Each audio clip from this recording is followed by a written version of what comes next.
लोक nuisance 133 nuisance हटाने के लिए सशर्त आदेश 1 जब किसी जिला मजिस्ट्रेट या उपखंड मजिस्ट्रेट का या राज्य सरकार द्वारा इस निमित्त विशेषतया सशक्त किसी अन्य कार्यपालक मजिस्ट्रेट का किसी पुलिस अधिकारी से रिपोर्ट या अन्य इत्तिला प्राप्त होने पर और ऐसा साध्य यदि कोई हो लेने पर जैसा वह ठीक समझे यह विचार है कि किसी लोक स्थान या किसी मार्ग, नदी या जलसरणी से जो जनता द्वारा विधिपूर्वक उपयोग में लाई जाती है या लाई जा सकती है, कोई विधिविरुद्ध बाधा या न्यूसेंस हटाया जाना चाहिए। अथवा किसी व्यापार या उपजीविका को चलाना या किसी माल या पण्य वस्तु को रखना समाज के स्वास्थ्य या शारीरिक सुख के लिए हानिकर है और परिणामतः ऐसा व्यापार या उपजीविका प्रतिषिद्ध या विनियमित की जानी चाहिए या ऐसा माल या पण्य वस्तु हटा दी जानी चाहिए या उसको रखना विनियमित किया जाना चाहिए। अथवा किसी भवन का निर्माण या किसी पदार्थ का व्ययन जिससे संभाव्य है कि अग्निकांड या विस्फोट हो जाए, रोक दिया या बंद कर दिया जाना चाहिए। अथवा कोई भवन, तंबू, संरचना या कोई वृक्ष ऐसी दशा में है कि संभाव्य है कि वह गिर जाए और पड़ोस में रहने या काबार करने वाले या पास से निकलने वाले व्यक्तियों को उससे हानि हो और परिणामतः ऐसे भवन, तंबू या संरचना को हटाना या उसकी मरम्मत करना या उसमें आलम लगाना या ऐसे वृक्ष को हटाना या उसमें आलम लगाना आवश्यक है। अगर ऐसे किसी मार्ग या लोक स्थान के पार्श्वस्थ किसी तालाब, कुएं या उत्खात को इस प्रकार से बाड़ लगा दी जानी चाहिए कि जनता को होने वाले खतरे का निवारण हो सके। अथवा किसी भयानक जीव जंतु को नष्ट, परिरोध या उसका अन्यथा व्ययन किया जाना चाहिए। तब ऐसा मजिस्ट्रेट ऐसी बाधा या न्यूसेंस पैदा करने वाले या ऐसा व्यापार या उपजीविका चलाने वाले या किसी ऐसे माल या पण्य वस्तु को रखने वाले या ऐसे भवन, तंबू, संरचना, पदार्थ, तालाब, कुएं या उत्खात का स्वामित्व या कब्जा या नियंत्रण रखने वाले या ऐसे जीव जंतु या वृक्ष का स्वामित्व या कब्जा रखने वाले व्यक्ति से यह अपेक्षा करते हुए सशर्त आदेश दे सकता है कि उतने समय के अंदर जितना उस आदेश में नियत किया जाएगा वह ऐसी बाधा या न्यूसेंस को हटा दे। अथवा ऐसा व्यापार या उपजीविका चलाना छोड़ दे या उसे ऐसी रीति से बंद कर दे या विनियमित करे जैसी निर्दिष्ट की जाए अथवा ऐसे मामले या पण्य वस्तु को हटाए या उसको रखना ऐसी रीति से विनियमित करे जैसी निर्दिष्ट की जाए। अथवा ऐसे भवन का निर्माण रोके या बंद करे या ऐसे पदार्थ के व्ययन में परिवर्तन करे। अथवा ऐसे भवन, तंबू या संरचना को हटाए, उसकी मरम्मत कराए या उसमें आलम लगाए अथवा ऐसे वृक्षों को हटाए या उनमें आलम लगाए। अथवा ऐसे तालाब, कुएं या उत्खात को बाड़ लगाए। अथवा ऐसे भयानक जीव जंतु को उस रीति से नष्ट करे, परिरुद्ध करे या उसका व्ययन करे जो उस आदेश में उपबंधित है। अथवा यदि वह ऐसा करने में आपत्ति करता है तो वह स्वयं उसके समक्ष या उसके अधीनस्थ किसी अन्य कार्यपालक मजिस्ट्रेट के समक्ष उस समय और स्थान पर जो उस आदेश द्वारा नियत किया जाएगा हाजिर हो और इसमें इसके पश्चात उपबंधित प्रकार से कारण दर्शित करे कि उस आदेश को अंतिम क्यों न कर दिया जाएगा। 2. मजिस्ट्रेट द्वारा इस धारा के अधीन सम्यक रूप से दिए गए किसी भी आदेश को किसी सिविल न्यायालय में प्रश्नगत नहीं किया। स्पष्टीकरण लोक स्थान के अंतर्गत राज्य की संपत्ति, पड़ाव के मैदान और स्वच्छता या आमोद प्रमोद के प्रयोजन के लिए खाली छोड़े गए मैदान भी हैं। 134 आदेश की तामील या अधिसूचना 1. आदेश की तामील उस व्यक्ति पर जिसके विरुद्ध वह किया गया है यदि साध्य हो तो उस रीति से की जाएगी जो समन की तामील के लिए इसमें उपबंधित है। 2.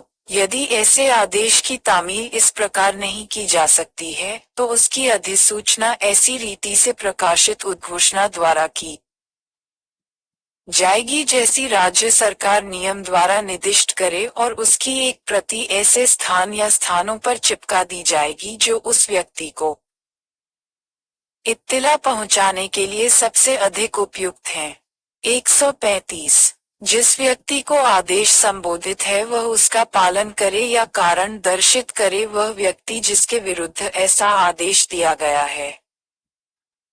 क. उस आदेश द्वारा निर्दिष्ट कार्य उस समय के अंदर और उस रीति से करेगा जो आदेश में विनिर्दिष्ट है, अथवा ख. उस आदेश के अनुसार हाजिर होगा और उसके विरुद्ध कारण दर्शित करेगा। 136. उसके ऐसा करने में असफल रहने का परिणाम यदि ऐसा व्यक्ति ऐसे कार्य को नहीं करता है या हाजिर होकर कारण दर्शित नहीं करता है तो वह भारतीय दंड संहिता 1860 का 45 की धारा 188 में उस निमित्त विहित शास्ति का दायी होगा और आदेश अंतिम कर दिया जाएगा। 137. जहां लोक अधिकार के अस्तित्व से इनकार किया जाता है वहां प्रक्रिया 1. जहां किसी मार्ग, नदी, जलसरणी या स्थान के उपयोग में जनता को होने वाली बाधा, न्यूसेंस या खतरे का निवारण करने के प्रयोजन के लिए कोई आदेश धारा 133 के अधीन किया जाता है, वहां मजिस्ट्रेट उस व्यक्ति के जिसके विरुद्ध वह आदेश किया गया है अपने समक्ष हाजिर होने पर उससे प्रश्न करेगा कि क्या वह उस मार्ग, नदी, जलसरणी या स्थान के बारे में किसी लोक अधिकार के अस्तित्व से इनकार करता है और यदि वह ऐसा करता है तो मजिस्ट्रेट धारा 138 के अधीन कार्यवाही करने के पहले उस बात की जांच करेगा। 2. यदि ऐसी जांच में मजिस्ट्रेट इस निष्कर्ष पर पहुंचता है कि ऐसे इनकार के समर्थन में कोई विश्वसनीय साक्ष्य है तो वह कार्यवाही को तब तक के लिए रोक देगा जब तक ऐसे अधिकार के अस्तित्व का मामला सक्षम न्यायालय द्वारा विनिश्चित नहीं कर दिया जाता है। और यदि वह इस निष्कर्ष पर पहुंचता है कि ऐसा कोई साक्ष्य नहीं है तो वह धारा 138 के अनुसार कार्यवाही करेगा। 3. मजिस्ट्रेट द्वारा उपधारा 1 के अधीन प्रश्न किए जाने पर जो व्यक्ति उसमें निर्दिष्ट प्रकार के लोक अधिकार के अस्तित्व से इनकार नहीं करता है या ऐसा इनकार करने पर उसके समर्थन में विश्वसनीय साक्ष्य देने में असफल रहता है उसे पश्चातवर्ती कार्यवाहियों में ऐसा कोई इनकार नहीं करने दिया जाएगा। 138. जहां वह कारण दर्शित करने के लिए हाजिर है वहां प्रक्रिया 1. यदि वह व्यक्ति जिसके विरुद्ध धारा 133 के अधीन आदेश दिया गया है हाजिर है और आदेश के विरुद्ध कारण दर्शित करता है तो मजिस्ट्रेट उस मामले में उस प्रकार साक्ष्य लेगा जैसे समन मामले में लिया जाता है। 2. यदि मजिस्ट्रेट का यह समाधान हो जाता है कि आदेश या तो जैसा मूलतः किया गया था उस रूप में या ऐसे परिवर्तन के साथ जिसे वह आवश्यक समझे, युक्तियुक्त और उचित है तो वह आदेश यथास्थिति परिवर्तन के बिना या ऐसे परिवर्तन के सहित अंतिम कर दिया जाएगा। 3. यदि मजिस्ट्रेट का ऐसा समाधान नहीं होता है तो उस मामले में आगे कोई कार्यवाही नहीं की जाएगी। 139. स्थानीय अन्वेषण के लिए निर्देश देने और विशेषज्ञ की परीक्षा करने की मजिस्ट्रेट की शक्ति मजिस्ट्रेट धारा 137 या धारा 138 के अधीन किसी जांच के प्रयोजनों के लिए ऐसे व्यक्ति द्वारा जिसे वह ठीक समझे स्थानीय अन्वेषण किए जाने के लिए निर्देश दे सकता है, अथवा किसी विशेषज्ञ को समन कर सकता है और उसकी परीक्षा कर सकता है। 140. मजिस्ट्रेट की लिखित अनुदेश आदि देने की शक्ति 1. जहां मजिस्ट्रेट धारा 139 के अधीन किसी व्यक्ति द्वारा स्थानीय अन्वेषण किए जाने के लिए निर्देश देता है, वहां मजिस्ट्रेट का उस व्यक्ति को ऐसे लिखित अनुदेश दे सकता है जो उसके मार्गदर्शन के लिए आवश्यक प्रतीत हों। ख ये घोषित कर सकता है कि स्थानीय अन्वेषण का सब आवश्यक व्यय या उसका कोई भाग किसके द्वारा दिया जाएगा। 2. ऐसे व्यक्ति की रिपोर्ट को मामले में साक्ष्य के रूप में पढ़ा जा सकता है। 3. जहां मजिस्ट्रेट धारा 139 के अधीन किसी विशेषज्ञ को समन करता है और उसकी परीक्षा करता है, वहां मजिस्ट्रेट निर्देश दे सकता है कि ऐसे समन करने और परीक्षा करने के खर्चे किसके द्वारा दिए जाएंगे। 141. आदेश अंतिम कर दिए जाने पर प्रक्रिया और उसकी अवज्ञा के परिणाम। 1. जब धारा 136 या धारा 138 के अधीन आदेश अंतिम कर दिया जाता है, तब मजिस्ट्रेट उस व्यक्ति को जिसके विरुद्ध वह आदेश दिया गया है उसकी सूचना देगा और उससे ये भी अपेक्षा करेगा कि वह उस आदेश द्वारा निर्दिष्ट कार्य इतने समय के अंदर करे जितना सूचना में नियत किया जाएगा, और उसे इत्तिला देगा कि अवज्ञा करने पर वह भारतीय दंड संहिता 1860 का 45 की धारा 188 द्वारा उपबंधित शास्ति का भागी होगा। 2. यदि ऐसा कार्य नियत समय के अंदर नहीं किया जाता है तो मजिस्ट्रेट उसे करा सकता है और उसके किए जाने में हुए खर्चों को किसी भवन, माल या अन्य संपत्ति के जो उसके आदेश द्वारा हटाई गई है, विक्रय द्वारा अथवा ऐसे मजिस्ट्रेट की स्थानीय अधिकारिता के अंदर या बाहर स्थित उस व्यक्ति की अन्य जंगम संपत्ति के करस्थम और विक्रय द्वारा वसूल कर सकता है, और यदि ऐसी अन्य संपत्ति ऐसी अधिकारिता के बाहर है तो उस आदेश से ऐसी कुर्की और विक्रय तब प्राधिकृत होगा जब वह उस मजिस्ट्रेट द्वारा पृष्ठांकित कर दिया जाता है जिसकी स्थानीय अधिकारिता के अंदर कुर्क की जाने वाली संपत्ति पाई जाती है। 3. इस धारा के अधीन सद्भावपूर्वक की गई किसी बात के बारे में कोई वाद न होगा। 142. जांच के लंबित रहने तक व्यादेश। 1. यदि धारा 133 के अधीन आदेश देने वाला मजिस्ट्रेट ये समझता है कि जनता को आस्म खतरे या गंभीर किस्म की हानि का निवारण करने के लिए तुरंत उपाय किए जाने चाहिए, तो वह उस व्यक्ति को जिसके विरुद्ध आदेश दिया गया था ऐसा व्यादेश देगा जैसा उस खतरे या हानि को मामले का अवधारण होने तक दूर या निवारित करने के लिए अपेक्षित है। 2. यदि ऐसे व्यादेश के तत्काल पालन में उस व्यक्ति द्वारा व्यतिक्रम किया जाता है तो मजिस्ट्रेट स्वयं ऐसे साधनों का उपयोग कर सकता है या करवा सकता है जो वह उस खतरे को दूर करने या हानि का निवारण करने के लिए ठीक समझे। 3. मजिस्ट्रेट द्वारा इस धारा के अधीन सद्भावपूर्वक की गई किसी बात के बारे में कोई वाद न होगा। 143. मजिस्ट्रेट लोक न्यूसेंस की पुनरावृत्ति या उसे चालू रखने का प्रतिषेध कर सकता है। कोई जिला मजिस्ट्रेट अथवा उपखंड मजिस्ट्रेट या राज्य सरकार या जिला मजिस्ट्रेट द्वारा इस निमित्त सशक्त किया गया कोई अन्य कार्यपालक मजिस्ट्रेट किसी व्यक्ति को आदेश दे सकता है कि वह भारतीय दंड संहिता 1860 का 45 में या किसी अन्य विशेष या स्थानीय विधि में यथाप्रभाषित लोक न्यूसेंस की न तो पुनरावृत्ति करे और न उसे चालू रखे। ग न्यूसेंस या आशंकित खतरे के एजेंट मामले। 144. न्यूसेंस या आशंकित खतरे के एजेंट मामलों में आदेश जारी करने की शक्ति। 1.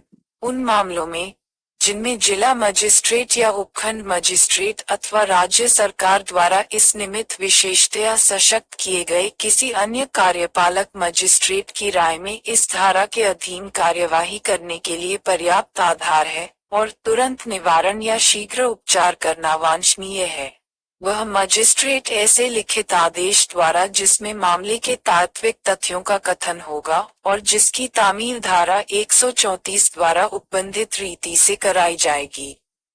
किसी व्यक्ति को कार्य विशेष न करने या अपने कब्जे की या अपने प्रबंधाधीन किसी विशिष्ट संपत्ति की कोई विशिष्ट व्यवस्था करने का निर्देश उस दशा में दे सकता है जिसमें ऐसा मजिस्ट्रेट समझता है कि ऐसे निर्देश से यह संभाव्य है या ऐसे निर्देश की यह प्रवृत्ति है कि विधिपूर्वक नियोजित किसी व्यक्ति को बाधा, क्षोभ या क्षति का या मानव जीवन, स्वास्थ्य या क्षेम को खतरे का या लोक प्रशांति, विक्षुब्ध होने का या बलवे या दंगे का निवारण हो जाएगा। 2. इस धारा के अधीन आदेश आपात की दशाओं में या उन दशाओं में जब परिस्थितियां ऐसी हैं कि उस व्यक्ति पर जिसके विरुद्ध वह आदेश निर्दिष्ट है, सूचना की तामील सम्यक समय में करने की गुंजाइश न हो, एक पक्षीय रूप में पारित किया जा सकता है। 3. इस धारा के अधीन आदेश किसी विशिष्ट व्यक्ति को या किसी विशेष स्थान या क्षेत्र में निवास करने वाले व्यक्तियों को अथवा आम जनता को, जब वे किसी विशेष स्थान या क्षेत्र में जाते रहते हैं या जाएं, निर्दिष्ट किया जा सकता है। 4. इस धारा के अधीन कोई आदेश उस आदेश के दिए जाने की तारीख से 2 मास से आगे प्रवृत्त न रहेगा। परंतु यदि राज्य सरकार मानव जीवन, स्वास्थ्य या क्षेम को खतरे का निवारण करने के लिए अथवा बलवे या किसी दंगे का निवारण करने के लिए ऐसा करना आवश्यक समझती है, तो वह अधिसूचना द्वारा यह निर्देश दे सकती है कि मजिस्ट्रेट द्वारा इस धारा के अधीन किया गया कोई आदेश उतनी अतिरिक्त अवधि के लिए, जितनी वह उक्त अधिसूचना में विनिर्दिष्ट करे, प्रवृत्त रहेगा, किंतु वह अतिरिक्त अवधि उस तारीख से 6 मास से अधिक की न होगी जिसको मजिस्ट्रेट द्वारा दिया गया आदेश ऐसे निर्देश के अभाव में समाप्त हो गया होता। 5. कोई मजिस्ट्रेट या तो स्वप्रेरणा से या किसी व्यथित व्यक्ति के आवेदन पर किसी ऐसे आदेश को विखंडित या परिवर्तित कर सकता है जो स्वयं उसने या उसके अधीनस्थ किसी मजिस्ट्रेट ने या उसके पद पूर्ववर्ती ने इस धारा के अधीन दिया है।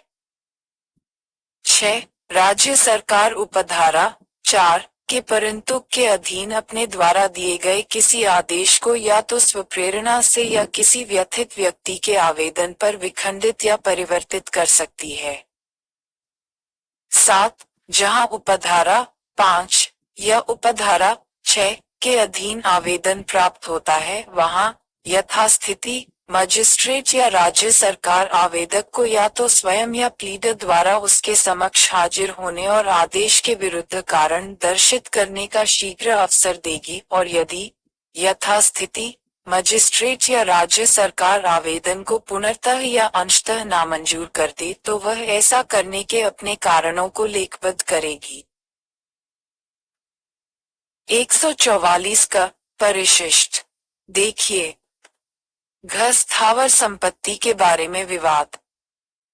145 जहां भूमि या जल से संबद्ध विवादों से परिशांति भंग होना संभाव्य है, वहां प्रक्रिया 1 जब कभी किसी कार्यपालक मजिस्ट्रेट का पुलिस अधिकारी की रिपोर्ट से या अन्य इत्तिला पर समाधान हो जाता है कि उसकी स्थानीय अधिकारिता के अंदर किसी भूमि या जल या उसकी सीमाओं से संबद्ध ऐसा विवाद विद्यमान है जिससे परिशांति भंग होना संभाव्य है, तब वह अपना ऐसा समाधान होने के आधारों का कथन करते हुए और ऐसे विवाद से संबद्ध पक्षकारों से यह अपेक्षा करते हुए लिखित आदेश देगा कि वे विनिर्दिष्ट तारीख और समय पर स्वयं या प्लीडर द्वारा उसके न्यायालय में हाजिर हों और विवाद की विषय वस्तु पर वास्तविक कब्जे के तथ्य के बारे में अपने अपने दावों का लिखित कथन पेश करें। 2 इस धारा के प्रयोजनों के लिए भूमि या जल पद के अंतर्गत भवन, बाजार, मीन क्षेत्र, फसलें, भूमि की अन्य उपज और ऐसी किसी संपत्ति के भाटक या लाभ भी हैं। 3 इस आदेश की एक प्रति की तामील इस संहिता द्वारा समनों की तामील के लिए उपबंधित रीति से ऐसे व्यक्ति या व्यक्तियों पर की जाएगी जिन्हें मजिस्ट्रेट निर्दिष्ट करे और कम से कम एक प्रति विवाद की विषय वस्तु पर या उसके निकट किसी सहज दृश्य स्थान पर लगाकर प्रकाशित की जाएगी। 4. मजिस्ट्रेट तब विवाद की विषय वस्तु को पक्षकारों में से किसी के भी कब्जे में रखने के अधिकार के गुनागुन या दावे के प्रति निर्देश किए बिना उन कथनों का, जो ऐसे पेश किए गए हैं, परिशीलन करेगा, पक्षकारों को सुनेगा और ऐसा सभी साक्ष्य लेगा जो उनके द्वारा प्रस्तुत किया जाए। ऐसा अतिरिक्त साक्ष्य, यदि कोई हो, लेगा जैसा वह आवश्यक समझे, और यदि संभव हो तो यह विनिश्चित करेगा कि क्या उन पक्षकारों में से कोई उपधारा 1 के अधीन उसके द्वारा दिए गए आदेश की तारीख पर विवाद की विषय वस्तु पर कब्जा रखता था, और यदि रखता था तो वह कौन सा पक्षकार था।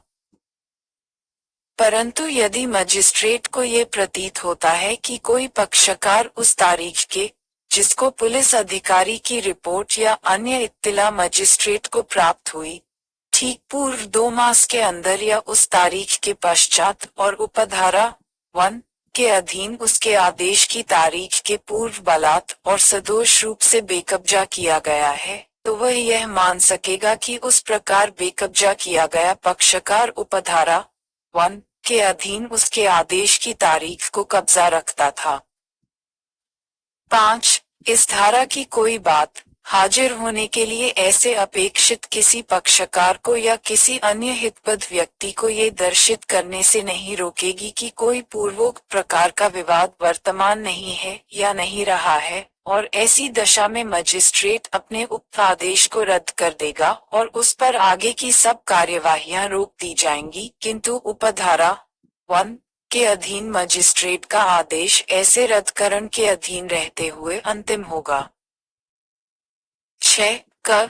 यदि मजिस्ट्रेट यह विनिश्चय करता है कि पक्षकारों में से एक का उक्त विषय वस्तु पर ऐसा कब्जा था या उपधारा 4 के परंतु के अधीन ऐसा कब्जा माना जाना चाहिए, तो वह ये घोषणा करने वाला कि ऐसा पक्षकार उस पर तब तक कब्जा रखने का हकदार है जब तक उसे विधि के सम्यक अनुक्रम में बेदखल न कर दिया जाए, और यह निषेध करने वाला कि जब तक ऐसी बेदखली न कर दी जाए तब तक ऐसे कब्जे में कोई विघ्न न डाला जाए, आदेश जारी करेगा, और जब वह उपधारा 4 के परंतु के अधीन कार्यवाही करता है तब उस पक्षकार को, जो बलात् और सदोष बेकब्जा किया गया है, कब्जा लौटा सकता है। इस उपधारा के अधीन दिया गया आदेश उपधारा 3 में अधिकथित रीति से तामील और प्रकाशित किया जाएगा। 7. जब किसी ऐसी कार्यवाही के पक्षकार की मृत्यु हो जाती है तब मजिस्ट्रेट मृत पक्षकार के विधिक प्रतिनिधि को कार्यवाही का पक्षकार बनवा सकेगा और फिर जांच चालू रखेगा, और यदि इस बारे में कोई प्रश्न उत्पन्न होता है कि मृत पक्षकार का ऐसी कार्यवाही के प्रयोजन के लिए विधिक प्रतिनिधि कौन है, तो मृत पक्षकार का प्रतिनिधि होने का दावा करने वाले सब व्यक्तियों को उस कार्यवाही का पक्षकार बना लिया जाएगा। 8. यदि मजिस्ट्रेट की यह राय है कि उस संपत्ति की, जो इस धारा के अधीन उसके समक्ष लंबित कार्यवाही में विवाद की विषय वस्तु है, कोई फसल या अन्य उपज शीघ्रतया और प्रकृत्या क्षयशील है, तो वह ऐसी संपत्ति की उचित अभिरक्षा या विक्रय के लिए आदेश दे सकता है, और जांच के समाप्त होने पर ऐसी संपत्ति के या उसके विक्रय के आगमों के व्ययन के लिए ऐसा आदेश दे सकता है जो वह ठीक समझे। 9. यदि मजिस्ट्रेट ठीक समझे तो वह इस धारा के अधीन कार्यवाहियों के किसी प्रक्रम में पक्षकारों में से किसी के आवेदन पर किसी साक्षी के नाम समन यह निर्देश देते हुए जारी कर सकता है कि वह हाजिर हो या कोई दस्तावेज या चीज पेश करे। 10. इस धारा की कोई बात धारा 107 के अधीन कार्यवाही करने की मजिस्ट्रेट की शक्तियों का अल्पीकरण करने वाली नहीं समझी जाएगी। 146. विवाद की विषय वस्तु का कुर्क करने की और रिसीवर नियुक्त करने की शक्ति 1.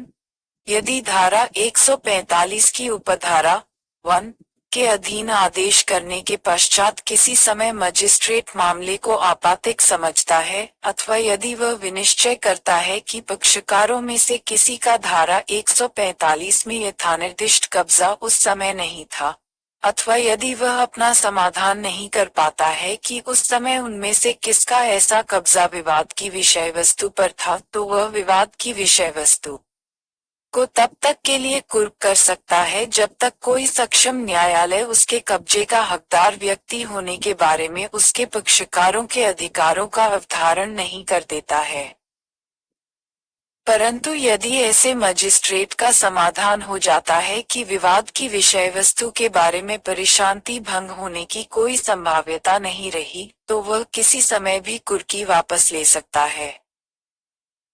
2. जब मजिस्ट्रेट विवाद की विषय वस्तु को कुर्क करता है, तब यदि ऐसी विवाद की विषय वस्तु के संबंध में कोई रिसीवर किसी सिविल न्यायालय द्वारा नियुक्त नहीं किया गया है, तो वह उसके लिए ऐसा इंतजाम कर सकता है जो वह उस संपत्ति की देखभाल के लिए उचित समझता है, अथवा यदि वह ठीक समझता है तो उसके लिए रिसीवर नियुक्त कर सकता है, जिसको मजिस्ट्रेट के नियंत्रण के अधीन रहते हुए वे सब शक्तियां प्राप्त होंगी जो सिविल प्रक्रिया संहिता 1908 का 5 के अधीन रिसीवर की होती हैं। परंतु यदि विवाद की विषय वस्तु के संबंध में कोई रिसीवर किसी सिविल न्यायालय द्वारा बाद में नियुक्त कर दिया जाता है, तो मजिस्ट्रेट अपने द्वारा नियुक्त रिसीवर को आदेश देगा कि वह विवाद की विषय वस्तु का कब्जा सिविल न्यायालय द्वारा नियुक्त रिसीवर को दे दे, और तत्पश्चात वह अपने द्वारा नियुक्त रिसीवर को उन्मोचित कर देगा। ऐसे अन्य आनुषंगिक या पारिणामिक आदेश कर सकेगा जो न्यायसंगत हैं। 147 भूमि या जल के उपयोग के अधिकार से संबद्ध विवाद। 1. जब किसी कार्यपालक मजिस्ट्रेट का पुलिस अधिकारी की रिपोर्ट से या अन्य इत्तिला पर समाधान हो जाता है कि उसकी स्थानीय अधिकारिता के अंदर किसी भूमि या जल के उपयोग के किसी अभिकथित अधिकार के बारे में, चाहे ऐसे अधिकार का दावा सुखाचार के रूप में किया गया हो या अन्यथा, विवाद वर्तमान है जिससे परिशांति भंग होनी संभाव्य है, तब वह अपना ऐसा समाधान होने के आधारों का कथन करते हुए और विवाद से संबद्ध पक्षकारों से यह अपेक्षा करते हुए लिखित आदेश दे सकता है कि वे विनिर्दिष्ट तारीख और समय पर स्वयं या प्लीडर द्वारा उसके न्यायालय में हाजिर हों और अपने अपने दावों का लिखित कथन पेश करें। स्पष्टीकरण।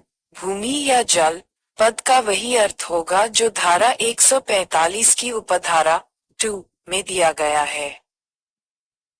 2. मजिस्ट्रेट तब इस प्रकार पेश किए गए कथनों का परिशीलन करेगा, पक्षकारों को सुनेगा, ऐसा सब साध्य लेगा जो उनके द्वारा पेश किया जाए, ऐसे साक्ष्य के प्रभाव पर विचार करेगा, ऐसा अतिरिक्त साक्ष्य यदि कोई हो लेगा ले जो वह आवश्यक समझे, और यदि संभव हो तो विनिश्चय करेगा कि क्या ऐसा अधिकार वर्तमान है, और ऐसी जांच के मामले में धारा 145 के उपबंध यावच्छिके लागू होंगे। 3. यदि उस मजिस्ट्रेट को ये प्रतीत होता है कि ऐसे अधिकार वर्तमान हैं, तो वह ऐसे अधिकार के प्रयोग में किसी भी हस्तक्षेप का प्रतिषेध करने का और यथोचित मामले में ऐसे किसी अधिकार के प्रयोग में किसी बाधा को हटाने का भी आदेश दे सकता है। परंतु जहां ऐसे अधिकार का प्रयोग वर्ष में हर समय किया जा सकता है, वहां जब तक ऐसे अधिकार का प्रयोग उपधारा 1 के अधीन पुलिस अधिकारी की रिपोर्ट या अन्य इत्तिला की, जिसके परिणामस्वरूप जांच संस्थित की गई है, प्राप्ति के ठीक पहले 3 मास के अंदर नहीं किया गया है, अथवा जहां ऐसे अधिकार का प्रयोग विशिष्ट मौसमों में ही या विशिष्ट अवसरों पर ही किया जा सकता है, वहां जब तक ऐसे अधिकार का प्रयोग ऐसी प्राप्ति के पूर्व के ऐसे मौसमों में से अंतिम मौसम के दौरान या ऐसे अवसरों में से अंतिम अवसर पर नहीं किया गया है, ऐसा कोई आदेश नहीं दिया जाएगा। 4. जब धारा 145 की उपधारा 1 के अधीन प्रारंभ की गई किसी कार्यवाही में मजिस्ट्रेट को यह मालूम पड़ता है कि विवाद भूमि या जल के उपयोग के किसी अभिकथित अधिकार के बारे में है, तो वह अपने कारण अभिलिखित करने के पश्चात कार्यवाही को ऐसे चालू रख सकता है, मानो वह उपधारा 1 के अधीन प्रारंभ की गई हो।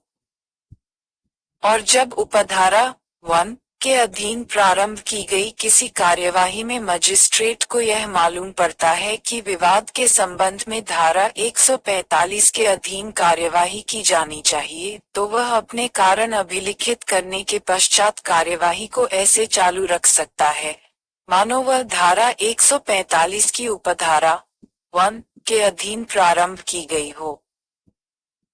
148 स्थानीय जांच 1 जब कभी धारा 145 या धारा 146 या धारा 147 के प्रयोजनों के लिए स्थानीय जांच आवश्यक हो, तब कोई जिला मजिस्ट्रेट या उपखंड मजिस्ट्रेट अपने अधीनस्थ किसी मजिस्ट्रेट को जांच करने के लिए प्रतिनियुक्त कर सकता है और उसे ऐसे लिखित अनुदेश दे सकता है जो उसके मार्गदर्शन के लिए आवश्यक प्रतीत हो, और घोषित कर सकता है कि जांच के सब आवश्यक व्यय या उसका कोई भाग किसके द्वारा दिया जाएगा। 2 ऐसे प्रतिनियुक्त व्यक्ति की रिपोर्ट को मामले में साक्ष्य के रूप में पढ़ा जा सकता है।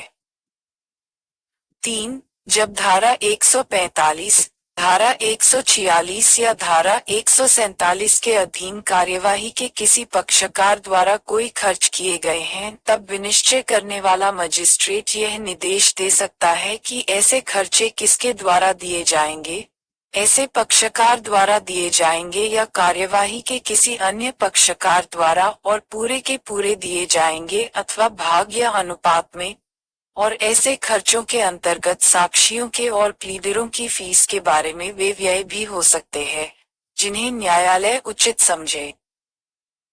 अध्याय 11 पुलिस का निवारक कार्य 149 पुलिस का संज्ञेय अपराधों का निवारण करना। प्रत्येक पुलिस अधिकारी किसी संज्ञेय अपराध के किए जाने का निवारण करने के प्रयोजन से हस्तक्षेप कर सकेगा और अपनी पूरी सामर्थ्य से उसे निवारित करेगा। 150 संज्ञेय अपराधों के किए जाने की परिकल्पना की इत्तिला प्रत्येक पुलिस अधिकारी जिसे किसी संज्ञेय अपराध को करने की परिकल्पना की इत्तिला प्राप्त होती है, ऐसी इत्तिला की संसूचना उस पुलिस अधिकारी को जिसके वह अधीनस्थ है और किसी ऐसे अन्य अधिकारी को देगा जिसका कर्तव्य किसी ऐसे अपराध के किए जाने का निवारण या संज्ञान करना है। 151 संज्ञेय अपराधों का किया जाना रोकने के लिए गिरफ्तारी 1 कोई पुलिस अधिकारी जिसे कोई संज्ञेय अपराध करने की परिकल्पना का पता है, ऐसी परिकल्पना करने वाले व्यक्ति को मजिस्ट्रेट के आदेशों के बिना और वारंट के बिना उस दशा में गिरफ्तार कर सकता है जिसमें ऐसे अधिकारी को प्रतीत होता है कि उस अपराध का किया जाना अन्यथा नहीं रोका जा सकता। 2 उपधारा 1 के अधीन गिरफ्तार किए गए किसी व्यक्ति को उसकी गिरफ्तारी के समय से 24 घंटे की अवधि से अधिक के लिए अभिरक्षा में उस दशा के सिवाय निरुद्ध नहीं रखा जाएगा जिसमें उसका और आगे निरुद्ध रखा जाना इस संहिता के या तत्समय प्रवृत्त किसी अन्य विधि के किन्हीं अन्य उपबंधों के अधीन अपेक्षित या प्राधिकृत है।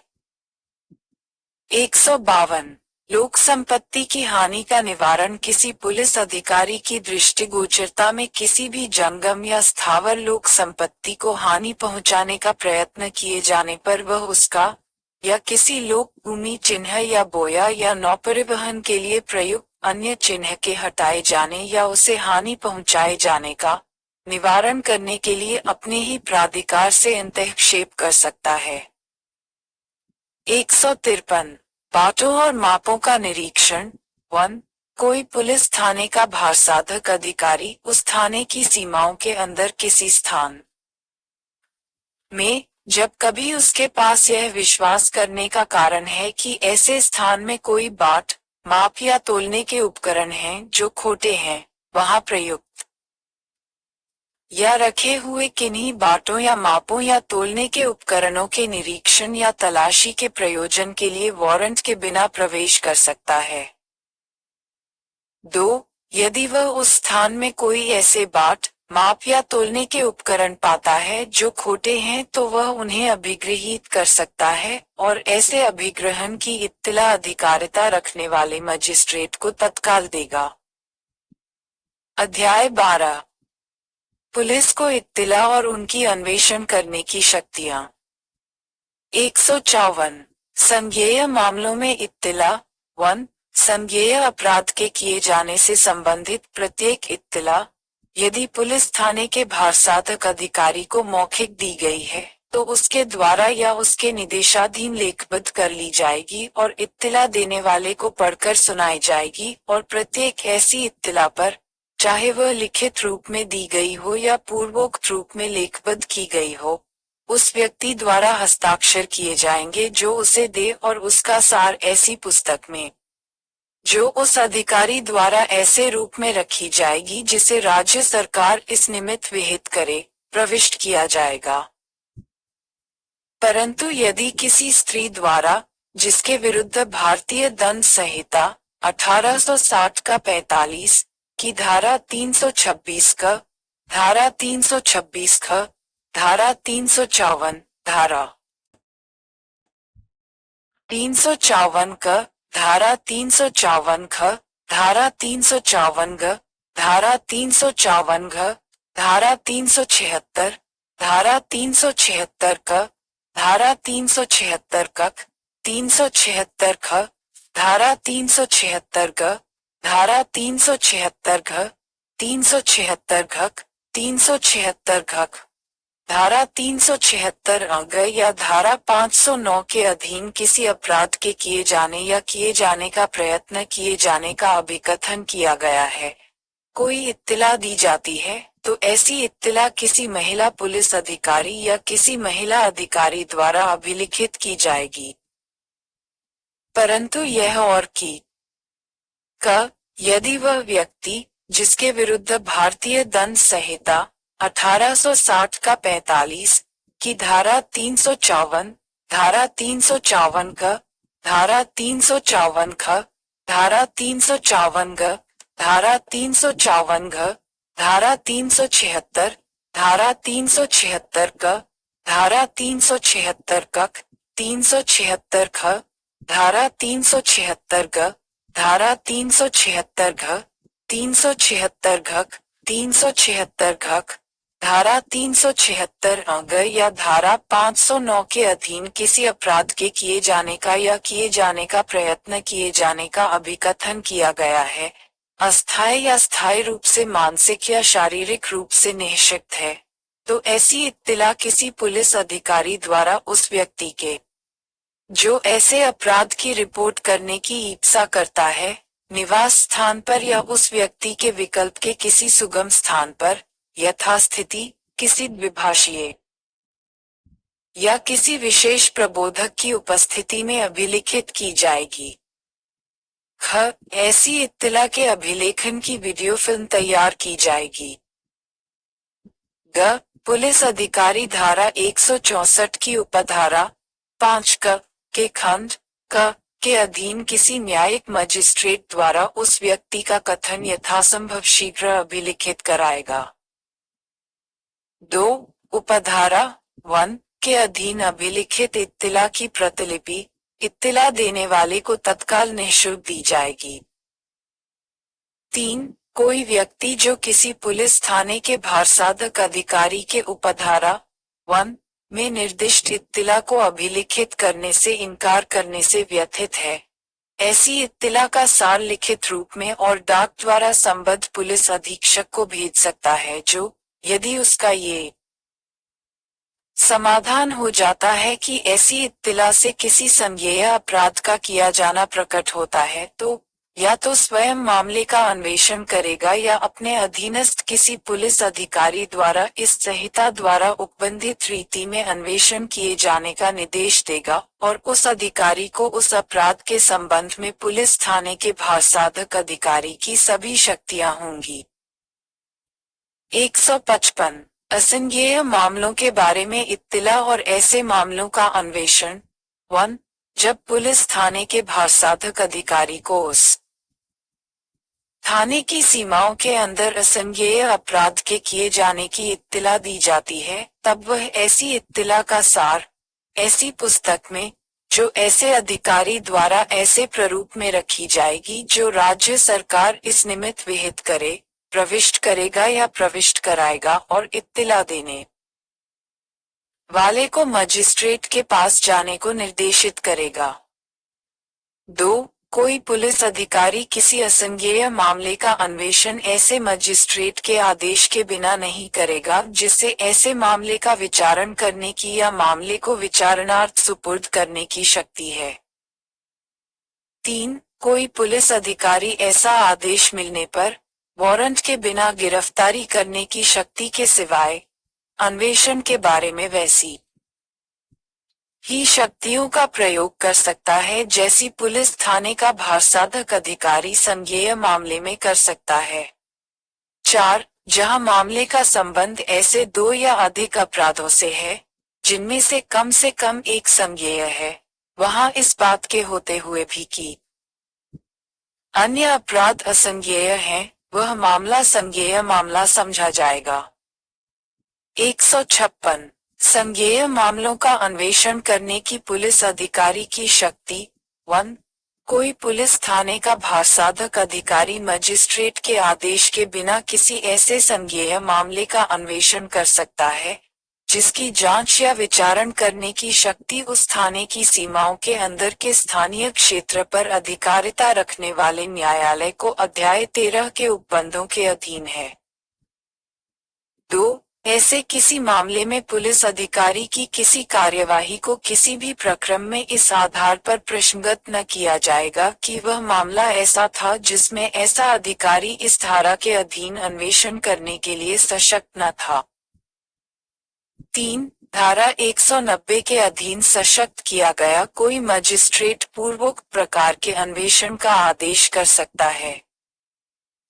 157 अन्वेषण के लिए प्रक्रिया 1 यदि पुलिस थाने के भारसाधक अधिकारी को इत्तिला प्राप्त होने पर या अन्यथा ये संदेह करने का कारण है कि ऐसा अपराध किया गया है जिसका अन्वेषण करने के लिए धारा 156 के अधीन वह सशक्त है, तो वह उस अपराध की रिपोर्ट उस मजिस्ट्रेट को तत्काल भेजेगा जो ऐसे अपराध का पुलिस रिपोर्ट पर संज्ञान करने के लिए सशक्त है और मामले के तथ्यों और परिस्थितियों का अन्वेषण करने के लिए, और यदि आवश्यक हो तो अपराधी का पता चलाने और उसकी गिरफ्तारी के उपाय करने के लिए उस स्थान पर या तो स्वयं जाएगा या अपने अधीनस्थ अधिकारियों में से एक को भेजेगा जो ऐसी पंक्ति से निम्नतर पंक्ति का न होगा जिसे राज्य सरकार साधारण या विशेष आदेश द्वारा इस निमित्त विहित करे। लेकिन जब ऐसे अपराध के किए जाने की कोई इत्तिला किसी व्यक्ति के विरुद्ध उसका नाम देकर की गई है और मामला गंभीर प्रकार का नहीं है, तब यह आवश्यक न होगा कि पुलिस थाने का भारसाधक अधिकारी उस स्थान पर अन्वेषण करने के लिए स्वयं जाए या अधीनस्थ अधिकारी को भेजे। यदि पुलिस थाने के भारसाधक अधिकारी को ये प्रतीत होता है कि अन्वेषण करने के लिए पर्याप्त आधार नहीं है, तो वह उस मामले का अन्वेषण न करेगा। परंतु यह और कि बलात्संग के अपराध के संबंध में पीड़ित का कथन पीड़ित के निवास पर या उसकी पसंद के स्थान पर और यथासाध्य किसी महिला पुलिस अधिकारी द्वारा उसके माता पिता या संरक्षक या नजदीकी नातेदार या परिक्षेत्र के सामाजिक कार्यकर्ता की उपस्थिति में अभिलिखित किया जाएगा। 2 उपधारा 1 के परंतु के खंड क और ख में वर्णित दशाओं में से प्रत्येक दशा में पुलिस थाने का भारसाधक अधिकारी अपनी रिपोर्ट में उस उपधारा की अपेक्षाओं का पूर्णतया अनुपालन न करने के अपने कारणों का कथन करेगा और उक्त परंतु के खंड ख में वर्णित दशा में ऐसा अधिकारी इत्तिला देने वाले को, यदि कोई हो, ऐसी रीति से जो राज्य सरकार द्वारा विहित की जाए तत्काल इस बात की सूचना दे देगा कि वह उस मामले में अन्वेषण न तो करेगा और न कराएगा। 158 रिपोर्ट कैसे दी जाएंगी? 1. धारा 157 के अधीन मजिस्ट्रेट को भेजी जाने वाली प्रत्येक रिपोर्ट, यदि राज्य सरकार ऐसा निर्देश देती है, तो पुलिस के ऐसे वरिष्ठ अधिकारी के माध्यम से दी जाएगी, जिसे राज्य सरकार साधारण या विशेष आदेश द्वारा इस निमित्त नियत करे। 2. ऐसा वरिष्ठ अधिकारी पुलिस थाने के भारसाधक अधिकारी को ऐसे अनुदेश दे सकता है जो वह ठीक समझे और उस रिपोर्ट पर उन अनुदेशों को अभिलिखित करने के पश्चात उसे अविलंब मजिस्ट्रेट के पास भेज देगा।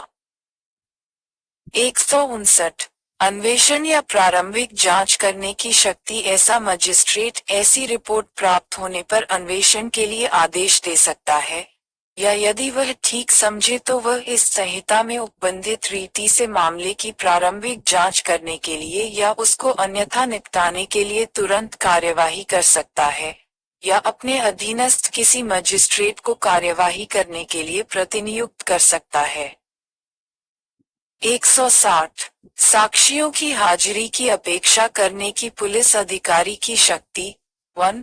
कोई पुलिस अधिकारी जो इस अध्याय के अधीन अन्वेषण कर रहा है, अपने थाने की या किसी पास के थाने की सीमाओं के अंदर विद्यमान किसी ऐसे व्यक्ति से, जिसका दी गई इत्तिला से या अन्यथा उस मामले के तथ्यों और परिस्थितियों से परिचित होना प्रतीत होता है, अपने समक्ष हाजिर होने की अपेक्षा लिखित आदेश द्वारा कर सकता है, और वह व्यक्ति अपेक्षानुसार हाजिर होगा।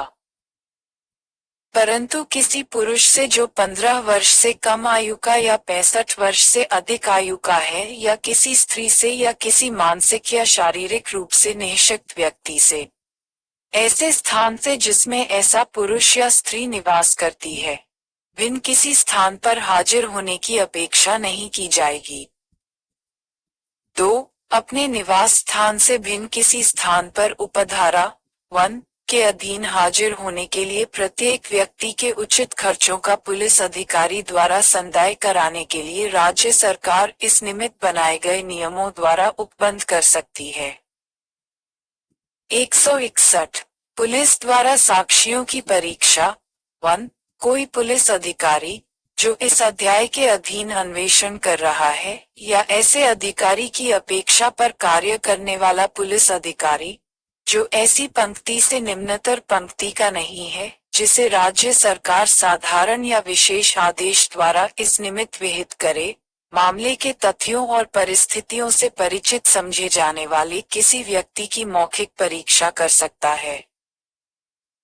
2. ऐसा व्यक्ति उन प्रश्नों के सिवाय जिनके उत्तरों की प्रवृत्ति उसे आपराधिक आरोप या शास्ति या संभरण की आशंका में डालने की है, ऐसे मामले से संबंधित उन सब प्रश्नों का सही सही उत्तर देने के लिए आबद्ध होगा जो ऐसा अधिकारी उससे पूछता है। 3. पुलिस अधिकारी इस धारा के अधीन परीक्षा के दौरान उसके समक्ष किए गए किसी भी कथन को लेखबद्ध कर सकता है, और यदि वह ऐसा करता है तो वह प्रत्येक ऐसे व्यक्ति के कथन का पृथक और सही अभिलेख बनाएगा, जिसका कथन वह अभिलिखित करता है। अपरंतु इस उपधारा के अधीन किया गया कथन श्रव्य दृश्य इलेक्ट्रॉनिक साधनों द्वारा भी अभिलिखित किया जा सकेगा। परंतु यह और कि किसी ऐसी स्त्री का कथन जिसके विरुद्ध भारतीय दंड संहिता 1860 का 45 की धारा 354, धारा 354 क, धारा 354 ख, धारा 354 ग, धारा 354 घ, धारा 376, धारा 376 क, धारा 376 कक, 376 ख, धारा 376 ग, धारा 376 घ, 376 घक, 376 घक, धारा 376 अ या धारा 509 के अधीन किसी अपराध के किए जाने या किए जाने का प्रयत्न किए जाने का अधिकथन किया गया है, किसी महिला पुलिस अधिकारी या किसी महिला अधिकारी द्वारा अभिलिखित किया जाएगा। 162 पुलिस से किए गए कथनों का हस्ताक्षरित न किया जाना। कथनों का साक्ष्य में उपयोग। 1. किसी व्यक्ति द्वारा किसी पुलिस अधिकारी से इस अध्याय के अधीन अन्वेषण के दौरान किया गया कोई कथन यदि लेखबद्ध किया जाता है तो कथन करने वाले व्यक्ति द्वारा हस्ताक्षरित नहीं किया जाएगा, और न ऐसा कोई कथन या उसका कोई अभिलेख, चाहे वह पुलिस डायरी में हो या न हो, और न ऐसे कथन या अभिलेख का कोई भाग ऐसे किसी अपराध की जो ऐसा कथन किए जाने के समय अन्वेषणाधीन था, किसी जांच या विचारण में, इसमें इसके पश्चात यथाउपबंधित के सिवाय किसी भी प्रयोजन के लिए उपयोग में लाया जाएगा। परंतु जब कोई ऐसा साक्षी जिसका कथन उपर्युक्त रूप में लेखबद्ध कर लिया गया है, ऐसी जांच या विचारण में अभियोजन की ओर से बुलाया जाता है, तब यदि उसके कथन का कोई भाग सम्यक रूप से साबित कर दिया गया है तो अभियुक्त द्वारा और न्यायालय की अनुज्ञा से अभियोजन द्वारा उसका उपयोग ऐसे साक्षी का खंडन करने के लिए भारतीय साक्ष्य अधिनियम 1872 का 1 की धारा 145 द्वारा उपबंधित रीति से किया जा सकता है, और जब ऐसे कथन का कोई भाग इस प्रकार उपयोग में लाया जाता है तब उसका कोई भाग ऐसे साक्षी की पुनः परीक्षा में भी, किंतु उसकी प्रतिपरीक्षा में निर्दिष्ट किसी बात का स्पष्टीकरण करने के प्रयोजन से ही उपयोग में लाया जा सकता है। 2.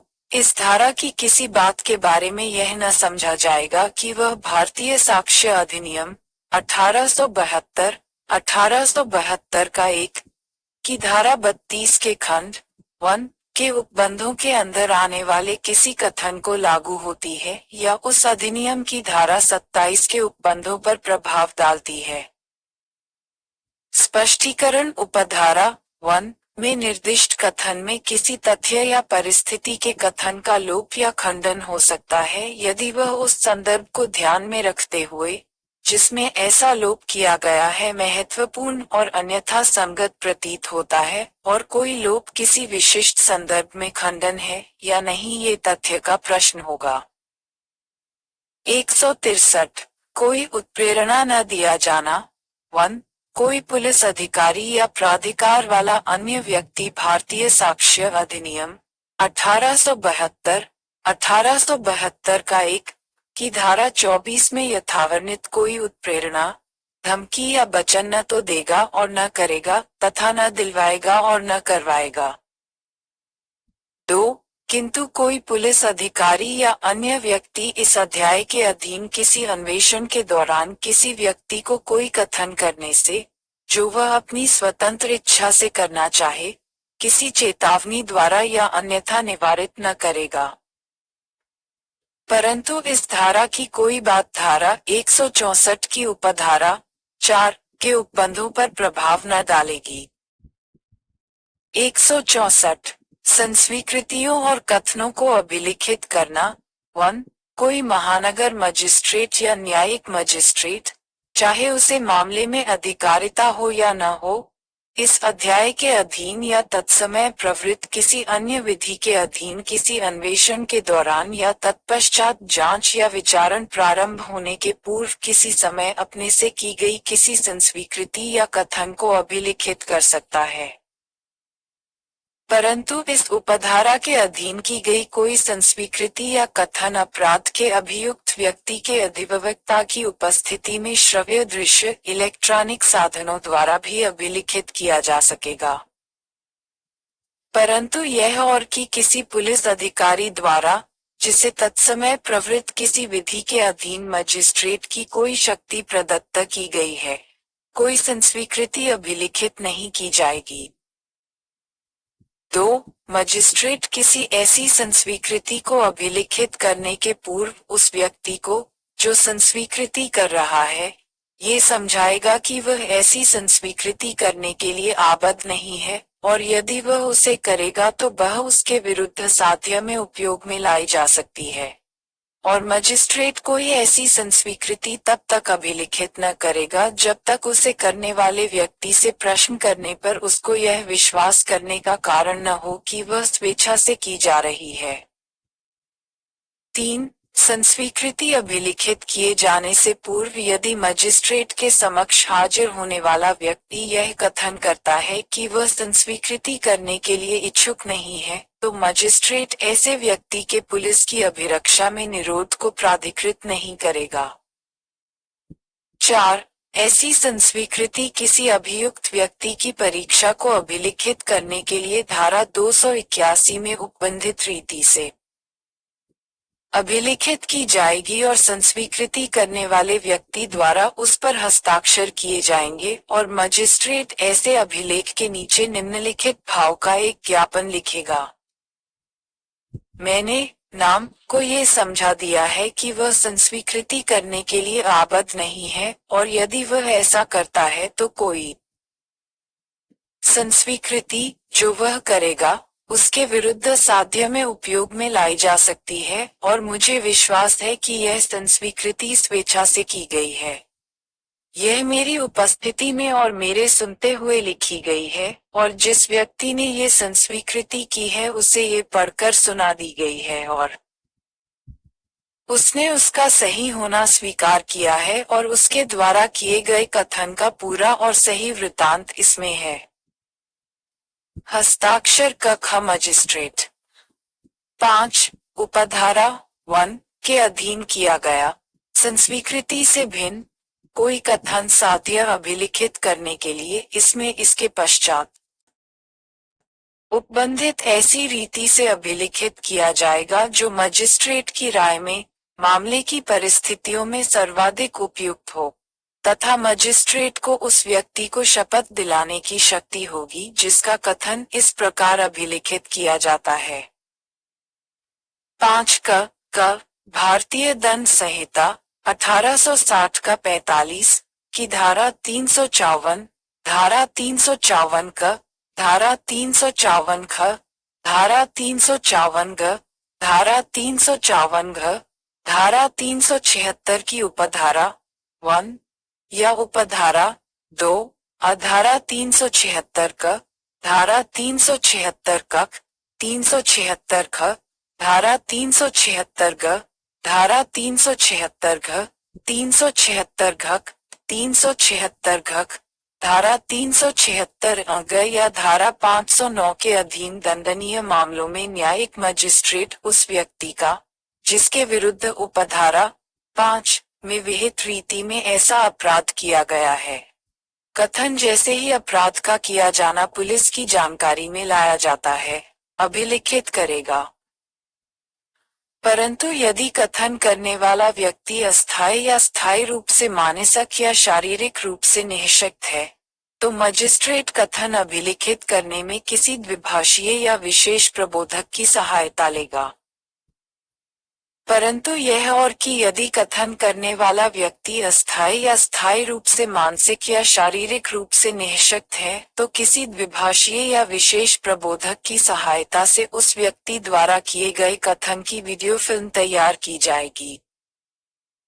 ख ऐसे किसी व्यक्ति के जो अस्थायी या स्थायी रूप से मानसिक या शारीरिक रूप से निःशक्त है खंड क के अधीन अभिलिखित कथन को भारतीय साक्ष्य अधिनियम 1872 का 1 की धारा 137 में यथाविनिर्दिष्ट मुख्य परीक्षा के स्थान पर एक कथन समझा जाएगा और ऐसा कथन करने वाले की विचारण के समय उसको अभिलिखित करने की आवश्यकता के बिना ऐसे कथन पर प्रतिपरीक्षा की जा सकेगी। 6 इस धारा के अधीन किसी संस्वीकृति या कथन को अभिलिखित करने वाला मजिस्ट्रेट उसे उस मजिस्ट्रेट के पास भेजेगा जिसके द्वारा मामले की जांच या विचारण किया जाना है।